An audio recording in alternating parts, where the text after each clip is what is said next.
Excellences, Mesdames, Mesdemoiselles, Messieurs, bonjour de l'Académie diplomatique de Vienne, où je me trouve actuellement en séjour pédagogique. En réalité, on constate que moins de 30% de la population africaine a accès à Internet en 2024, ce qui n'est pas un chiffre extrêmement important.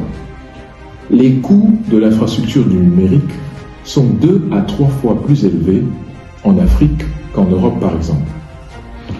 Actuellement, seuls 2 pays africains disposent d'une stratégie nationale en matière d'intelligence artificielle. Il s'agit du Kenya et de la Tunisie.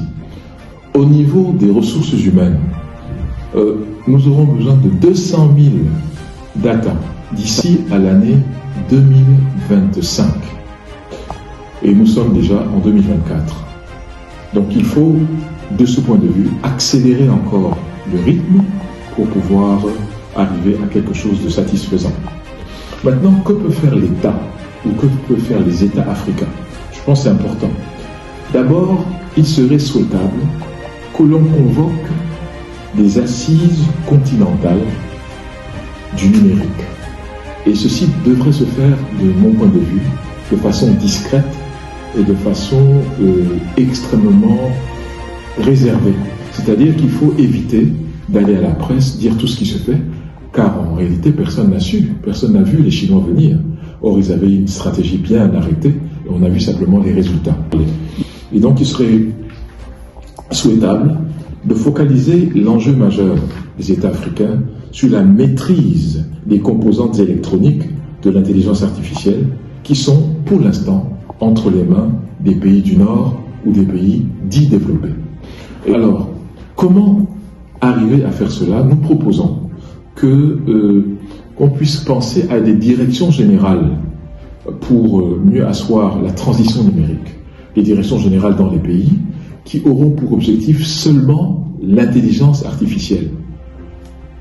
Mettre l'intelligence artificielle à la portée de tout le monde, à la portée des jeunes, à la portée des adolescents, à la portée de toutes celles et ceux qui vont l'utiliser, en particulier les paysans, les travailleurs dans les usines.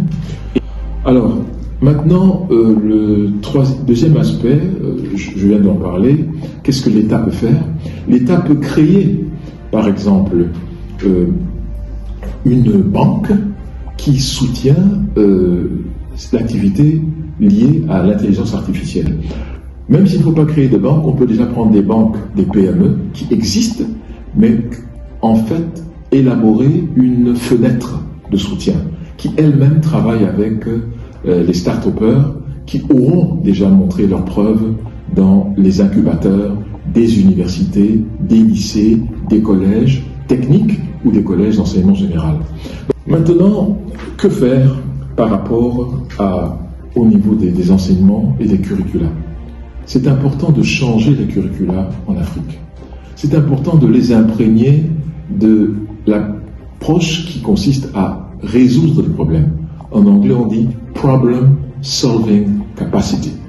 Et c'est ce qui manque, c'est peut-être le plus en Afrique aujourd'hui, où les curricula ont tendance à être théoriques, abstraits, et qui ne résolvent pas les problèmes quotidiens auxquels sont confrontés les Africains. Beaucoup d'Africains ont peur parce qu'ils pensent que leurs emplois seront supprimés du fait de l'existence de l'intelligence artificielle. Ceci n'est pas vrai, parce que d'autres emplois seront créés. Et naturellement, dans 2 domaines en particulier, la transformation des produits primaires en produits industriels et manufacturés. L'autre domaine important, c'est l'exploration minière et pétrolière. Pour conclure, je voudrais dire que tout est question de mentalité. Est-ce que le verre est à moitié vide ou à moitié plein? Et en général, quand on veut aller loin, il ne faut pas s'embarrasser d'interdits. Tout est possible quand on se donne les moyens, quand on a la vision, quand on a la détermination. Et je crois que ces journées qui vous réunissent aujourd'hui doivent vous impulser cette volonté de tout transcender. Donc il faut que les Africains aient des visions qui s'intéresse à améliorer la vie quotidienne des Africains. Et telle est votre responsabilité, tel est votre mandat, et je suis persuadé qu'avec la supervision des personnes comme Guy Goët, vous allez certainement arriver à ces objectifs. Je vous souhaite une très bonne session et vous pouvez être sûr que nous sommes avec vous, non pas en personne, mais en esprit.